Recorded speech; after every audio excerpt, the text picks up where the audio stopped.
인류 최고의 발명품에서 인류 최악의 물건으로 전락한 플라스틱. 어느새 플라스틱은 우리의 생활을 넘어 인류의 생존을 위협하고 있다. 매일 산처럼 쌓이는 쓰레기 더미. 특히 코로나19로 배달 음식이 늘어나면서 플라스틱은 쓰레기의 많은 부분을 차지하고 있다. 하지만 방법은 있다. 최근 바이오 공정을 통한 친환경 소재 플라스틱에 관심이 높아지면서 관련 산업이 주목을 받고 있다.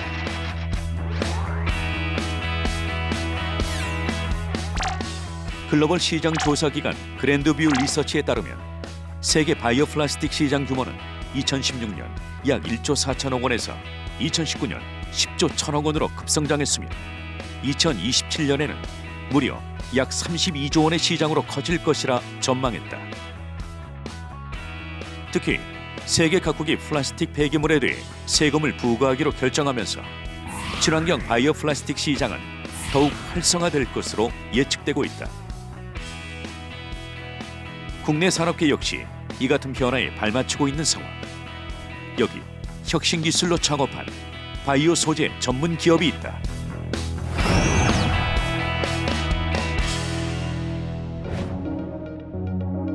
철강 도시에서 바이오 도시로 거듭나고 있는 경북 포항.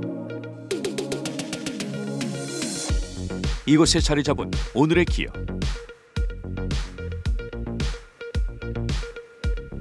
최근 주목받는 산업 중 하나인 바이오 소재 연구와 개발 관련 혁신 기술을 선보이며 당당히 유망 스타트업의 반열에 올랐다. 플라스틱을 쓰레기가 아닌 자원으로 만들고 있는 이 사람. 기업의 대표 노상철 씨다.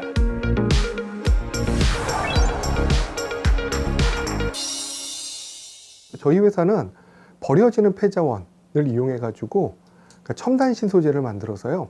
그 첨단 신소재를 가지고 다양한 산업, 화장품, 의료, 포장, 전 산업 분야에 사용해서 좀 더 지속 가능하고 안전한 세상을 만드는 그런 좀 비전을 가지고 운영하는 회사라고 보시면 될 것 같습니다.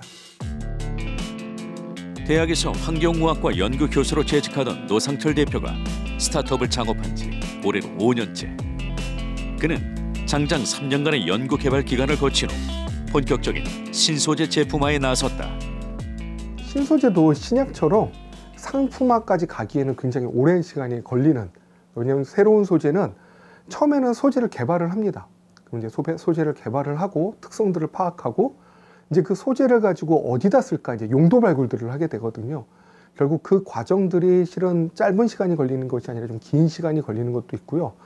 또 이제 새로운 소재니까 이 소재를 활용할 수 있는 기업이 있지 않겠습니까? 그러면 이 소재를 실제 제품화에 적용하려면 검증하는 시간이 또 굉장히 오래 걸립니다. 그게 또 1년이나 2년 걸릴 수 있기 때문에 그런 실제 소재를 개발해서 제품화돼서 실제 시장에 가기까지는 굉장히 좀 긴 시간이 소요되지만 이제 이런 새로운 소재가 성공적으로 시장에 진출했을 때는 굉장히 폭발적으로 성장할 수 있는 또 그런 잠재력도 가지고 있다고 말씀드릴 수 있습니다. 하지만 길고 긴 연구 기간은 결코 헛되지 않았다. 기업이 보유한 독특한 기술은 강력한 특허 포트폴리오로 보호되고 있으며 투자를 유치하는 기반이 되었다. 또한 스타트업을 대상으로 한 다양한 프로그램에서 유망 기업으로 선정되며 가능성을 인정받았다. 친환경 소재를 가지고 기술 기반으로 창업을 시작했는데 이게 마침 다양한 환경의 문제들을 해결할 수 있는 고부가 가치를 제공할 수 있는 아이템들을 만들 수가 있어요. 그 친환경 소재를 가지고. 그렇기 때문에 이제 저희는 그 가능성을 보고 투자를 한 거고 현재까지도 이제 보육을 담당을 하고 있습니다. 하지만 빛나는 영광 뒤엔 고단했던 그늘도 있는 법. 노상철 대표에게도 창업의 길은 결코 쉽지 않았다. 일단은 소재를 개발하는 것까지는 어렵지가 않았어요. 근데 이제 이 소재를 그냥 개발하고 나서 상용화하려면 스케일업이라는 단계를 거쳐야 되거든요. 그래서 1g, 2g 만드는 건 문제가 없지만 10kg, 100kg, 1톤을 만들 때는 기존에 적용했던 방법이 아닌 다른 방법으로 다시 셋업을 해서 이제 개발하는 단계가 걸리는데 그 단계가 좀 더 많은 시간이 걸렸다라고 보시면 될 것 같습니다.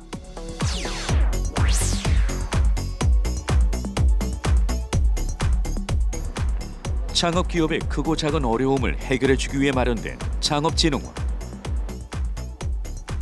혁신의 창업을 도하고 창업의 가치를 더한다는 슬로건을 걸고 지난 2008년 문을 열었다. 이곳에선 창업을 꿈꾸는 누구나 희망을 가질 수 있도록 다양한 프로그램이 진행 중이다. 일반적으로 우리가 스타트업이라고 부르는 기술 창업을 지원하는 어떤 그런 기관입니다.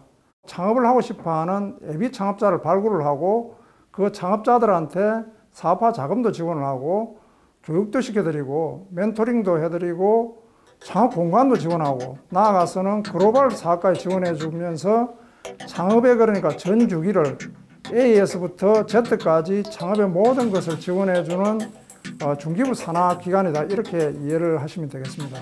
특히 성장 잠재력을 보유한 미래차, 바이오헬스, 시스템 반도체 분야인 빅3 기업을 대상으로 집중적인 프로그램을 지원하고 있다.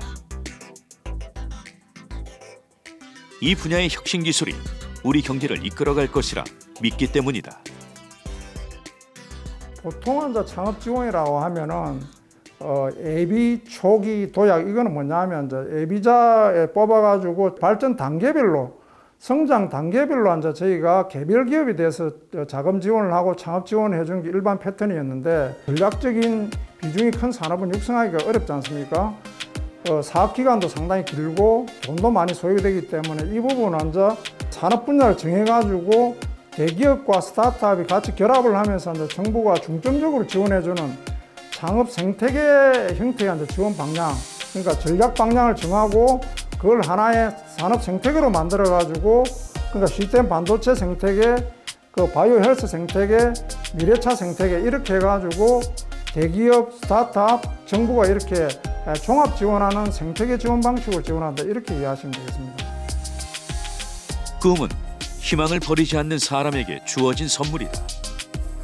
창업진흥원은 어찌 보면 무모할 수도 있는 꿈을 이루고자 도전하는 스타트업을 위해 든든한 길잡이가 되고 있다.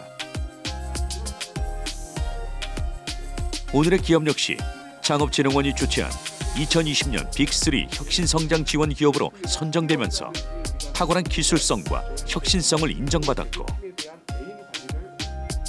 그것이 발판이 되어 더 큰 도약을 꿈꿀 수 있었다.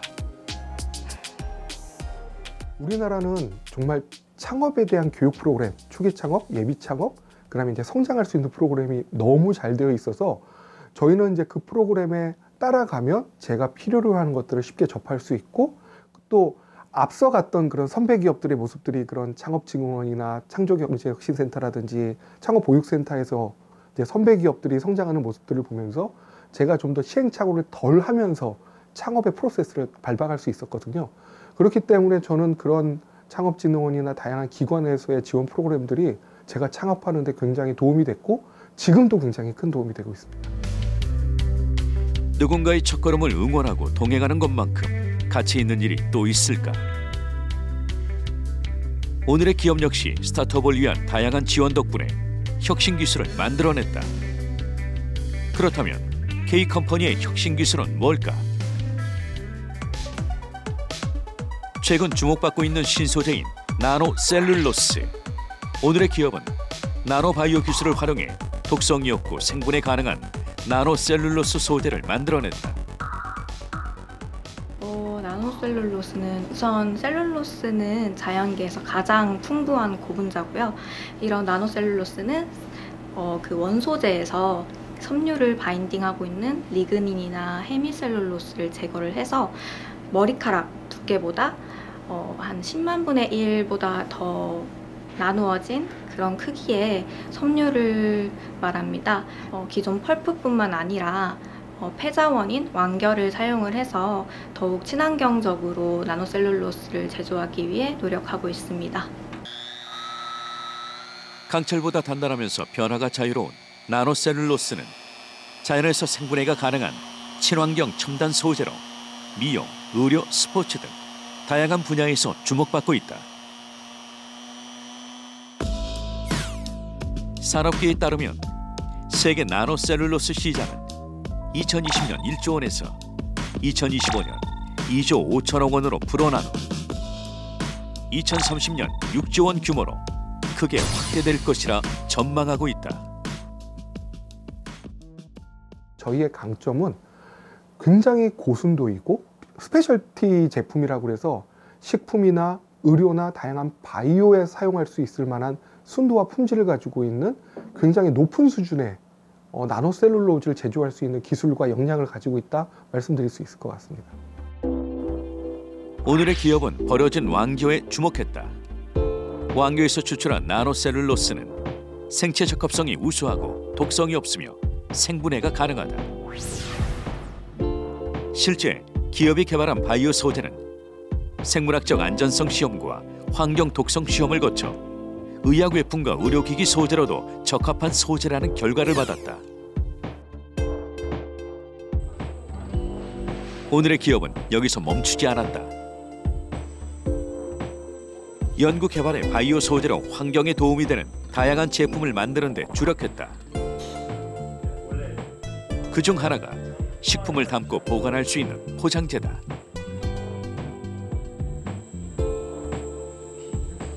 생물의 플라스틱의 가장 큰 단점이 강도가 약하다는 건데요. 저희가 만드는 생물의 플라스틱은 나노셀룰로즈라는 물질을 이용해서 기존의 생물의 플라스틱, 생물의 포장재가 가지고 있는 약한 물성을 극복할 수 있도록 만들어줄 수가 있습니다. 또한 투명성도 향상을 시킬 수가 있고요. 특히 저희가 이번에 밀키트 포장재를 이제 개발을 했는데요.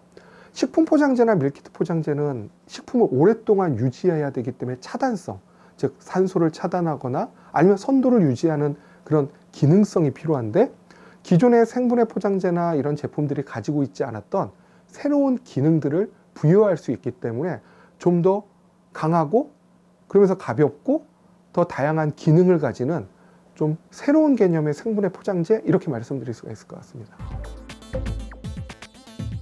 기존에 갖고 있던 생각을 바꾸는 것이 혁신.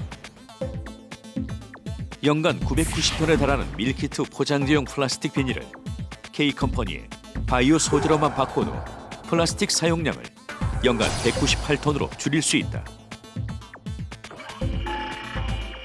그야말로 환경 문제로 골머리를 앓고 있는 인류를 위한 혁신 기술인 것이다.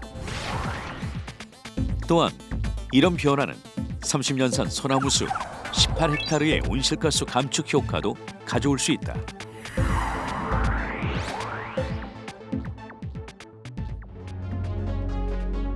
쓸모없이 버려진 쓰레기도 다시 보자는 마음으로 매일 실험실의 불을 밝히고 있는 오늘의 기업. 쉼없는 노력으로 기업이 개발한 바이오 소재가 활용되는 곳을 또 찾아냈다.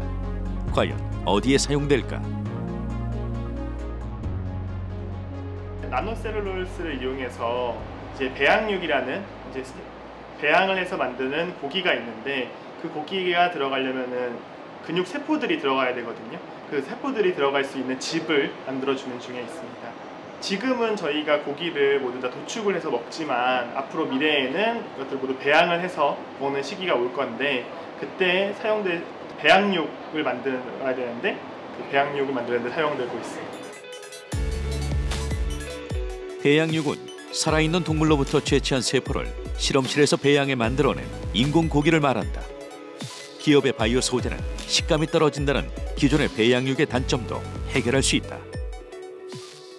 두 가지 측면이 있는데요. 첫 번째는 배양육에 들어가려면은 생체 적합성이 뛰어나서 먹을 수도 있어야 되거든요.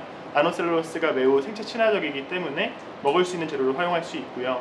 두 번째는 이 나노셀룰로스가 다른 물질들을 강하게 만들어주는 성질을 갖고 있는데, 지금 저희가 콩고기나 이런 것들을 먹게 되면은 질긴 느낌이 고기 느낌보다는 조금 더 연한, 부드럽게 무너지는 느낌이 드는데, 그것들을 나노셀룰로스가 들어가서 더 강하게 만들어주는 효과를 갖고 있습니다. 친환경적이면서도 쓸모가 많은 기업의 나노셀룰로스. K컴퍼니는 더 질 좋은 바이오 소재 발굴을 위해 다양한 실험을 진행하고 있다. 저희 이제 나노셀룰로즈의 입자 크기를 분석하는 장비입니다. 저희가 이제 나노셀룰로즈의 크기가 작으면 작을수록 이제 다양한 활용을 가질 수 있는 특성을 가지기 때문에 그 얼마나 어느 정도의 크기까지 이제 나노화가 되었는지 확인할 수 있는. 다양한 활용 덕분에 미래 첨단 소재로 주목받고 있는 나노셀룰로스. 그렇다면 똑같은 나노셀룰로스라도 차별점이 있어야 경쟁력이 있을 것이다. 지피지기면 백전백승. 누구보다 더 많이, 더 정확히 나노셀룰로스에 대한 정보와 특성을 제대로 파악해야 남들이 흉내내지 못할 혁신 기술을 얻을 수 있다. 저는 지금 CNF의 점탄성을 측정을 하고 있습니다. CNF가 이제 점성도 가지고 있고 탄성도 가지고 있거든요. 보면 이렇게 좀 다시 돌아가려고 하는 그런 성질을 가지고 있는데 이제 CNF의 그런 성질이 어느 정도 되는지를 확인을 하고 있습니다. 입자는 눈에 보이지 않을 정도로 작지만 활용도는 무궁무진. 기업에서 개발한 나노셀룰로스는 일본 경쟁사와 비교해 농도와 점도에서 3배 이상의 효과가 있다.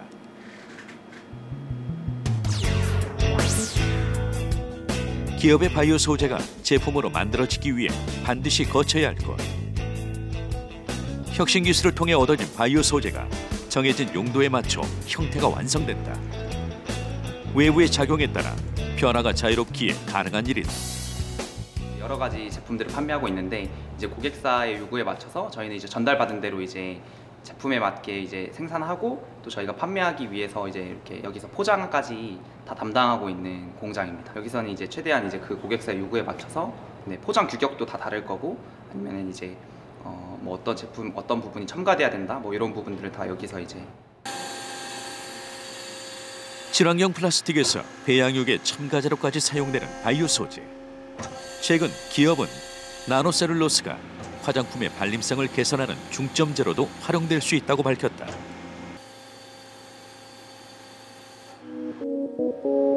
오랜 기간 학교에서 제자들과 함께 다양한 실험을 진행했던 노 대표는 직원들과도 스스럼이 없는 편이다.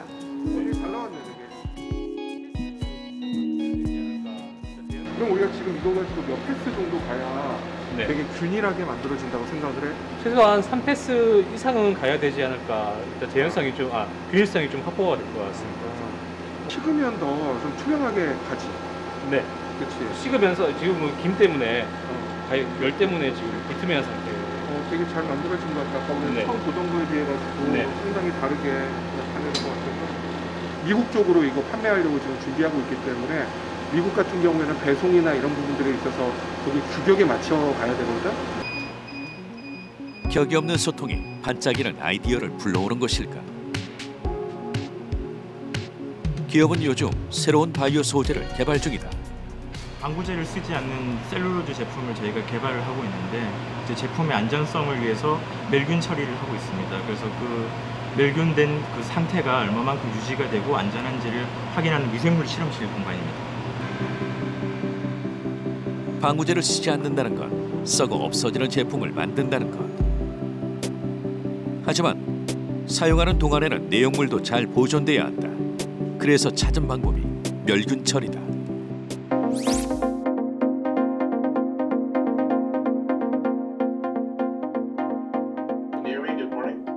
바이오 소재의 무한한 가능성에 전 세계가 주목하고 있는 요즘, 오늘의 기업 역시 해외 진출을 목표로 하고 있다. 때문에 할 수 있는 한 많은 사람에게 K컴퍼니의 혁신 기술을 알리려 한다. 친환경 소재 시장이나 이런 부분들은 국내보다 해외 시장이 월등히 크고요. 특히 유럽이나 미국은 굉장히 빠른 속도로 시장 환경이 변하고 있습니다. 그래서 저희도 국내 시장보다는 해외 시장에 진출해서 저희의 어떤 가지고 있는 강점, 기술력과 제품을 확장시키는 것이 저희 기업이 성장하는 길이고 또 국가 경쟁력을 확보할 수 있는 거라고 저희는 생각해서 저희는 한 2, 3년 전부터 계속 해외 진출에 대해서 모색을 하고 있었고요. 그래서 이번에 이제 코트라에서 하고 있는 글로벌 300 프로그램에도 저희가 선정이 됐고 창업진흥원이나 다양한 쪽에서 지원하고 있는 해외 진출 프로그램들을 참여해서 적극적으로 참여를 하고 있습니다. 세계적인 경기 불황 속에서도 결코 도전을 멈추지 않는 사람들이 있다. 혁신 기술로 무장한 스타트업들이 있기에 우리 경제의 미래는 어둡지 않다.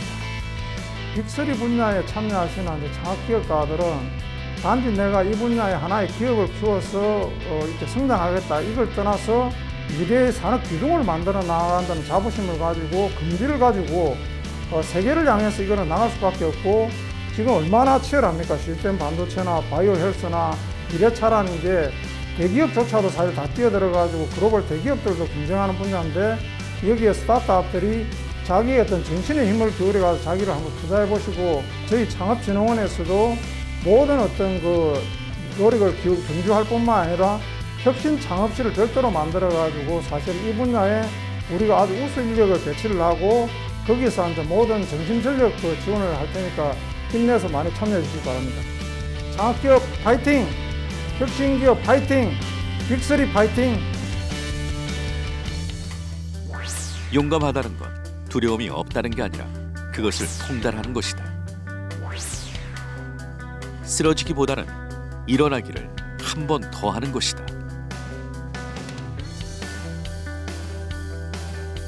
절망과 포기 대신 희망의 용기를 거는 사람들. 그들은 절대 도전에 게으르지 않다. 아무리 멀어도 꾸준히 걷다 보면 반드시 목적지에 도착할 것을 믿기 때문이다. 회사가 계속 규모만 커지는 회사가 아니라 구성원들이 계속 행복하게 지낼 수 있는 회사가 됐으면 좋겠다는 게 저희 기업이 좀 더 사회에서 더 영향력이 있는 기업이 되었으면 좋겠습니다. 회사의 규모도 커지는 것도 중요하겠지만 매출뿐만 아니라 같이 일하는 사람들도 이제 더 다양한 사람들, 더 좋은 사람들이 같이 함께 이제 모이고 또 같이 이렇게 성장시켜 나갈 수 있는 그런 인력들이 좀 많아질 수 있다는 게 좀 기대가 되지 않나 싶습니다. 같은 곳을 바라보는 사람들이 많다는 것, 꿈을 이룰 가능성도 높다는 것. 혼자가 아닌 함께 행복하기 위해 오늘의 기업은 지금도 땀 흘리고 있다. 저는 존재 가치가 분명한 기업을 만들겠다고 생각을 했습니다. 물론 기업이 수익을 창출하는 것도 중요하고 그 다음에 뭐 투자 유치를 통해서 뭐 어떤 많은 이익을 얻는 것도 어떤 사람들은 되게 중요하게 생각하지만 그러니까 존재 가치가 있는 기업으로 만들고 싶거든요. 그래서 지속 가능한 경영을 통해서 지속 가능한 성장을 하는 기업을 만들고 싶고요.